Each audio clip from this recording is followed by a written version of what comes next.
G'day English learners, and welcome to another episode of English Lessons with Grammar Man, coming to you from Progressive English, the language school in Zurich, Switzerland.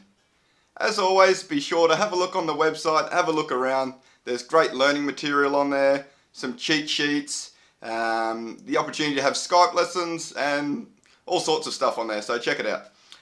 In today's lesson, I'm going to talk all about the passive. The passive is often referred to as the passive voice. Many learners find the passive a little intimidating, but I'm going to show you now the formula which will make things much easier. That's the key, obviously, is knowing the formula, knowing how to do it, and then practicing it. So at the end of the video, I will give you a cheat sheet to download and also some practice exercises on what we've gone through in this lesson to ensure that you fully understand how to use the passive. Okay, so let's get into it. In English, we have active sentences and passive sentences. Active sentences are much more common. They are how we normally speak in our day-to-day conversations. Much more common than the passive voice. In an active sentence, the subject performs the action. It's our normal sentence structure, which is in English, subject, then the verb, and then if it's a transitive verb, we have an object. So an example, I ate a pizza. In a passive sentence, the subject is having the action done to it. So the formula for the passive voice is be plus the past participle. Alright, let's do an example. So I ate the pizza becomes the pizza was eaten by me. Okay, that's the passive voice. So how did I do that? Let's run through it quickly. So all I did was step one, which is always step one when changing an active sentence to the passive voice. You take the object of the active sentence and put it into the position of the subject. So the pizza becomes the subject. Then I added the auxiliary verb be in the same tense as the main verb in the active sentence. So the main verb is ate, which is past tense. So we add the verb be in the past tense as well, which is was. And then step 3, I added the past participle of the main verb. So the main verb in the active sentence is ate, so the past participle is eaten. Now, it's optional, depending on, so you can have an optional step 4, which depends if you want to say who did the action or not. Okay, most of the time when we use the passive voice, we don't mention the doer of the action. It is one of the main reasons that people choose to say a sentence using the passive voice. The emphasis in the passive voice is on the action, as opposed to the emphasis being on the person doing the action. A common example, it is typically used by politicians actually to avoid saying who did the action. For example, instead of a politician saying we made some mistakes, they commonly use the passive voice to avoid responsibility and will say things like mistakes were made. Okay, that's the passive voice in action. But when we want to say who did the action using the passive voice, we can do this by adding the preposition by and then plus the doer of the action. And we call this the agent. So we could say, the pizza was eaten by me. Now, can every sentence be made into the passive voice? No, definitely not. Okay, we cannot form passives with verbs that don't have an object. So verbs without an object are called intransitive verbs. Give you an example. His goldfish died. So died is an intransitive verb because it has no object. So this cannot be made passive. Remember, to form a passive sentence, we promote the object to this subject position.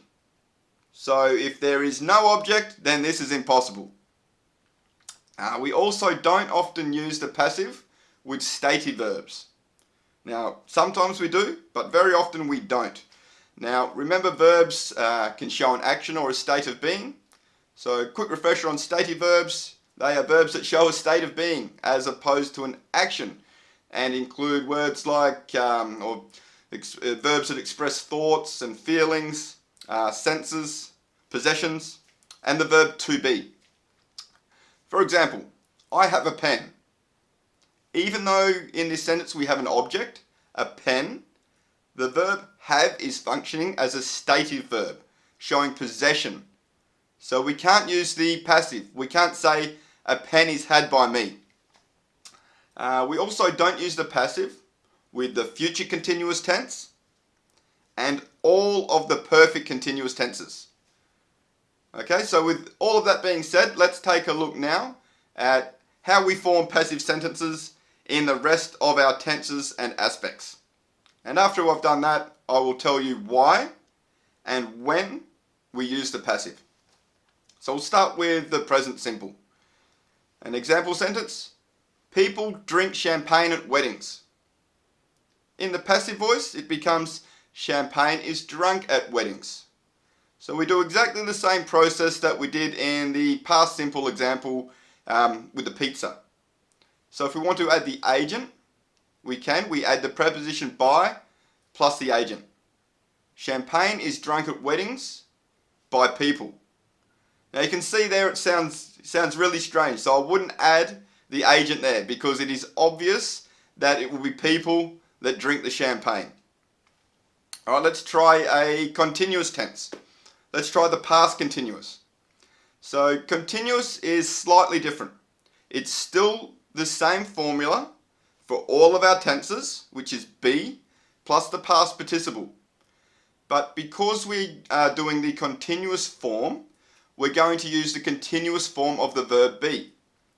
So in the active sentence, she was walking the dog when it bit the man. In the passive, it becomes the dog was being walked when it bit the man. So we do it like this. Step 1, we moved the object to the subject position. So the object, the dog, becomes the subject. And we also keep the auxiliary verb, was, because this shows that we are talking about the past. And we also always need an auxiliary verb in the continuous aspect. It is part of the formula. Step 2, we add the verb be. But because it is a continuous tense, we add the continuous form of the verb be. So being. And step 3, we add the past participle of the main verb. So walked. If we want to add the agent, we say the dog was being walked by her when it bit the man. Alrighty, let's do another example in the continuous. Let's do the present continuous. An example sentence: she is washing my car. So step 1, the object becomes the subject, my car. Again, we keep the auxiliary verb is because it shows us the tense, present, and is part of the continuous formula, the auxiliary verb. Now step 2, because it's a continuous tense, again, we add the verb be, ing, being. And step 3, we add the past participle of the main verb, which is washed. My car is being washed. We can say by her. Alright, let's try a future tense. We haven't done that yet. Let's do future simple. So, don't worry, I'll finish the work before I go home. As always, step 1, the object becomes the subject, the work. We keep the modal auxiliary verb again. We keep will because it shows us the tense. It's a future tense, and it's part of the future simple formula. Step 2, we add the auxiliary verb be, and it is not in the ing form this time because the active sentence is not a continuous tense, and actually because it follows the auxiliary verb will, which is a modal verb, it must be followed by the base verb. Okay, so be. And then we add the past participle, which is finished. Don't worry, the work will be finished by me before I go home. So now we'll have a look at perfect tenses. We haven't done that yet. We'll start with the present perfect. An active sentence. Many people have seen that film. So step 1, the object becomes the subject. So that film. We keep the auxiliary verb have because it shows us the tense, and it is always part of the perfect aspect formulas. But we must, interestingly, with this example, we must conjugate it to suit the new subject. So in the active sentence, the subject was plural, people, so we have used have. But now the subject is that film, which is singular, so we use has. Then step 2, we add the auxiliary verb be, but after have, has or had, we use been. Then we add the past participle of the main verb, which is seen. That film has been seen by many people. Okay, we'll keep on going through our tenses, so that brings us to the past perfect. An example, he had answered the question. So step 1, object subject, so the question. Now we keep had because it is showing us the tense and it's part of the past perfect formula. Then we add be, but we add been, and then we add the past participle, answered. So the passive is the question had been answered. And the final tense that we can convert into the passive voice is future perfect. Okay, example sentence, she will have bought a new phone. The subject is a new phone. And we keep the auxiliary verb will because it shows us a tense, and we also keep have because it's a perfect aspect. It's part of the formula for the perfect aspect. And then we add been, and then we add the past participle, which is bought. So a new phone will have been bought by her. Yeah, so that's it. That is all of the tenses change from active voice into the passive voice. So now let's answer an important question. When do we use the passive voice? And why do we use the passive voice? Okay, it is used when we don't know the subject. An example, this photo was taken in Japan. We don't know by whom. Okay, it is also used when we don't want to mention the subject or it is not important. Good example, breakfast will be served at 6 a.m. This is commonly said at hotels by the receptionist when you check in. It's not important who serves us breakfast as long as we get our bacon and eggs. Okay, it is used also, it is used because it is obvious who the subject is. It is obvious that people at the hotel will serve us breakfast. Another example, the man was arrested last night.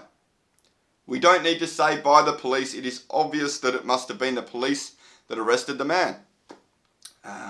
It is also used when we want our reader to focus on the result of an action rather than on who is performing the action. So instead of saying, construction workers built the Sydney Harbour Bridge in 1923, instead of saying this, which unnecessarily emphasises who built the bridge, you could use the passive voice and say, the Sydney Harbour Bridge was built in 1923. This emphasises the factual information that we want to get across. It emphasises when the bridge was built. And lastly, often you'll see the passive voice in academic writing because often the factual information wants to be emphasised as opposed to who is doing it, doing the action. We want our readers to focus on the result of the action. An example, scientists classify glass as a solid. Active sentence. In the passive it would be glass is classified as a solid. The emphasis is on the thing receiving the action, which is the glass, and not on the person or people doing the action, the scientists. So yeah, that's basically it there, everybody. That's a lot of information to take in and a lot of information for me to give out. Now it may seem strange at first, the concept of the passive voice, but what will make it easier is to visit the website, like I said, and you can download a free cheat sheet there of the formulas. So basically everything I've just told you, but in written form, so you can check it while you're learning it. It really is a great learning aid. And I'll also put a practice sheet on there, some gap fill exercises of the passive, and you can practice what you've just learnt.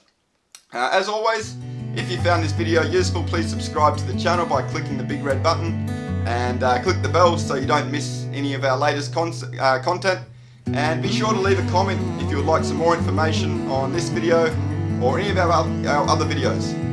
Most importantly, I wish you all a fantastic day and lots of luck with your English goals and life goals. Cheers everybody!